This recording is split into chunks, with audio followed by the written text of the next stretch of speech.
friends and a lot of our friends in the military going, what? Yeah. You know, but hey, but, man. you know, there's idiots in the military too. Yeah, there are. You know. There sure are. And, you know, let's face it. But yet we are the unreasonable. We're being called the unreasonable ones. Yeah. We are the ones that aren't willing to compromise. Give me a break, man. Give me a break. This stuff has become personal. I think there's a lot of folks in this country that's woke up, and they waking up on the wrong side of the bed. You done messed with our money. You're messing with our kids. You're messing with me, Mom. This shutdown has brought all of this stuff bubbling to the surface. Now, it's also brought some pretty ugly stuff floating to the surface, but that's a good thing. It gets us out there where we can see it. You can see who your hateful neighbors really are. Yep. The ones who are out there with their chins stuck out, screaming all red in the face about, you racists and all that kind of stuff. Look, now you know who they are. Yeah. Now we know who they are, and we know what they're thinking. And we know how they fight. Which is dirty. Dirty. Hey, fighting dirty is fine. But, it's like that post that I made today about Obama hates old people and all that. We don't have to get down in the same gutter that they did. Because that post was a satire. The headline and the first paragraph of it were satire. Right. I accused Obama of hating old people and hating their kids because, and all that. I know for some progressives that did not look like satire. Because they're not seeing. No, there's going to be you're going to hear it, dude. You're going to hear it. It's what MSNBC is doing. It's what CNN is doing. Absolutely. And we don't have to go. I published that to kind of tell everybody, we don't have to do this. We can. Right. We can be just as good at the dirty fighting and falsehood and hyperbole as they can. We can even be snarky. But I prefer to go the Ted Cruz route. Well, it seems to make them matter. Exactly. I like that. It's a lot harder because, see, with Ted Cruz, they can't get his facts. Although, some of his guys went up against him for not supposedly having an end game scenario. If I was Ted, and it's a good thing I ain't, because he's handling himself very well. But if it was me, I would turn around and go, "What? I got to do everything for you?" Really? Like, what are we going to do now, Ted? They're mad at him because what it is it's like the sheep. They're wandering around. Well, they act like Ted's going to be able to control them Democrats. Well, or all that can happen now is that the House keeps sending bill after bill after bill. I don't care. As a an average citizen out here, I don't care that he didn't approach this shutdown with a perfectly crafted end game. No. But I think he actually does have a clue, but I don't care if he doesn't. The end game should be defunding Obamacare. And if you can't do that, at least get the American people the same exemption. Get us all on the same footing, man. Yeah, and if not that, there are other things where they could compromise. Absolutely. Now, but his fellow senators and his fellow representatives over there in Congress. Something wrong with their idea maker, man. They're floundering around for leadership, which. Nobody in the House should have to be floundering around for leadership because they've got to be the leader. They've got a Speaker of the House named John Boehner, who is. Oh, don't get me started on this man. Yeah. Okay, and this is what the RNC wanted, and this is what his fellow representatives voted him as Speaker. Yeah. He's what we've got to work with. Yeah. Okay. Now, if you're not happy with his leading on this, hey, y'all done it. Number one, so don't come crying to me about it. Like those emails that they've leaked, that they were, all right, they've pretty much shown him to be the spineless backstabber that we all know that he was. I mean, we ain't had no love affair with the man anyhow. Exactly. But in this instance right now, he's doing exactly what I want him to do. I mean, and them doing this piecemeal approach, sending a bill at a time, and that is exactly what I want. And that ain't got nothing to do with Ted Cruz's end game. That's right. Ted Cruz ain't in control of those people over at the House. When he did go talk to the people over there at the House, he was castigated for that by saying, well, now I guess he thinks he can go run things over in the House since he's running things over here in the Senate. So, every time he's tried to show leadership, he's going to get smacked around for it. And we don't pay y'all to go there and be followers anyway. Yeah, see, so to those people who feel that way about Ted Cruz, hey, grow up. How about grow a pair yourself? How about start thinking and trying to figure out an end game yourself? Join the big conversation, man. And join it with something a little bit more than criticizing the efforts of people who work their tails off to get it to this point. That means doing more than going there on the House floor when it's empty and making meaningless speeches. And, if you approach this situation right, you wouldn't be having to go back to your constituents and explain how we got here. They would already know because you would have already been back there in your district telling them what you were going to do and telling them that this was coming. They want to, and for all the poking fun at Ted Cruz that you're doing, it's kind of odd. Ted Cruz had this like a tele-town hall meeting, like a teleconference town hall meeting style thing, Did you know that man had 104,000 participants?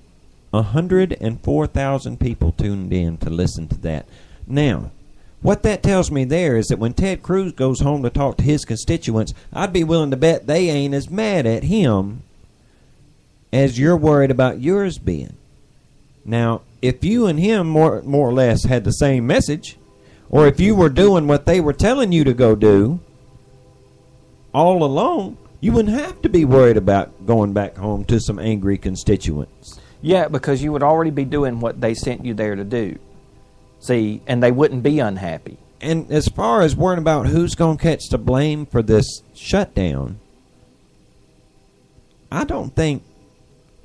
really don't think the blame matters at this point in the game. Because I think people's going to vote in 2014 one way or the other. And I do think one party is going to suffer mightily from this. But see, it don't matter who gets the blame.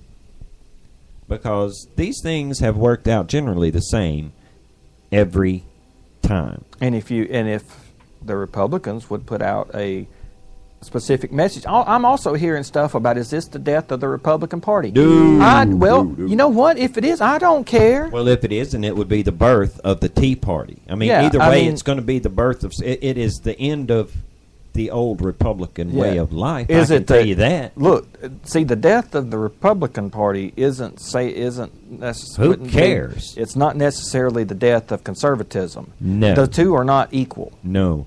But there has been a birth of a new kind of conservatism. Well, actually, it's a very old style of conservatism. It's called classic liberalism. Classical liberals. See, that's old, man. That is old. That's school. 1776 old. Mm-hmm. Okay, but also let me just tell you, all those people. Is this the death of the Republican Party? Yeah, it'll probably be as harmful to the Republican Party as Ronald Reagan was. Yeah, there you go. There you go. Like I said, these things have a history of working out the same way. So bedwetters out there who are just freaking out, this is not my Republican Party. They wouldn't hold the whole economy of the world hostage. You know what? You're right. You get out. Yeah. I'd leave if I was you. I'd go join the Democrats. Yeah, because or join the Fear Party. Yeah, do that. We don't care. You ain't got to go away mad. Just go away. Yeah. Look, dude, we went like 10 minutes past our... Really? Yeah. But look, time flies when we're making fun of people, man. Well, shoot. Chuck, we're sorry we ran a little long. Just look, people, don't be fooled. I ain't got to tell y'all that. Y'all know that. Y'all ain't fooled by these people. Judging by the feedback... Don't let anybody else think you're fooled. And don't be afraid to stand. Man, judging from the responses and things that we get on Facebook and the other social media things, there's a whole lot of people out there who are seeing things pretty much spot on with the way when we're talking, there's tons and tons of people out there that are thinking the same things we are. Mm-hmm. They just come today. Keep doing what you're doing because we're listening, and people are listening because they want to hear somebody else who talks like they do and thinks the same way they do. And all these people, by the way, they don't all live in Alabama. They don't live in Texas. They don't all live in the South. Nope. You know what else I saw today? I was looking at our statistics. Sorry, I know we're running a little bit long, but this is good. There's a map, of where, and what percentages of our listeners come from certain parts of the world. Right. And at least these are people who are visiting our website. Right. Nobody used to pay any attention to us in Canada. Right. That's changing. Shut up. It's still a small percentage of our total listenership. Well, but it's enough syrup drinkers. It's actually enough to light it, because until you reach a certain threshold level in the stats monitor thing, the country won't light up for you when you hover your little mouse over it. Well, Canada ain't lit up until today. Hey, that's good. Canada lights up when you hover the mouse over it. Welcome. Yeah. So we're not saying things that are so far-fetched. We're not the extremists that some people, and when I say we, I'm not talking about me and you. Right. I'm talking about all the people, us, our listeners, and this broader audience that we've got. Like-minded thinkers. Yeah, there are people who I know there are people who listen to us who don't like gay people. Yeah. But they still think gay people ought to be allowed to be married because it ain't nobody else's business. Okay? Right. We don't all see eye to eye on every issue. We ain't got to. But the thing is, we're all, there's a whole lot of people, and there's more of us. When I seen you, because you know how big Canada is. Shoot. Canada's huge, man. And that map lights up when you hover the mouse over it. Whoo, there it goes. It highlights. All right. It's a boot time. And we've got people over there in the UK who come and visit our website very regularly, and in Germany as well. Really? Yes. These places all light up. I'll show you. I'll show you. You know where else we're pretty big? Russia. Yeah. Yeah. But I think that's just the porn sites. We're linked to now by some Russian porn sites. That's we've hit the big time, folks. Yeah. And look, we can't really do anything about that either. We ain't no control over that. And who knew? But Russian porn addicts like the honest answer, man. I mean, we're apparently, gosh, is it bad that we're speaking the same language there? I don't know. I don't honestly. There's some things when you're looking at website statistics. There are some things that make you scratch your head and go, you know what? I don't really know how I feel about this. Maybe we can lead one of them to Jesus. I hope so. I mean, but folks, what we're saying is we know who our audience is for the most part, and we know that y'all don't always agree with every single thing we say and all that, and we're cool with that. But there's a whole lot of people who are all things the same, who are using common sense. And we look at our government, yes, we know our government is dysfunctional, but this time, you know what? We're not going to lay the rap on Republicans and Democrats equally. We know this is not an equal fight, because 2/3 of the government is Democrat. We just don't want everybody to be quiet anymore. Yeah. And the thing is look, we would not be here right now. This shutdown would not have happened if average folks like me and you, and like Richard out there in the chat, and John and Sparky, look, if people like y'all didn't get on the phone and light those congressional phones up, we wouldn't be here now. So feel good about their lines are still clogged every day. So y'all feel good about yourselves because you're accomplishing something. That's here. us, by the way, clogging up them phone lines. Yeah. It's us doing that. It's not the progressives. It's not the Democrats. Their phones, believe it or not, it's easy. And I've heard 3 different talk radio guys today, and some of the big boys, all on the same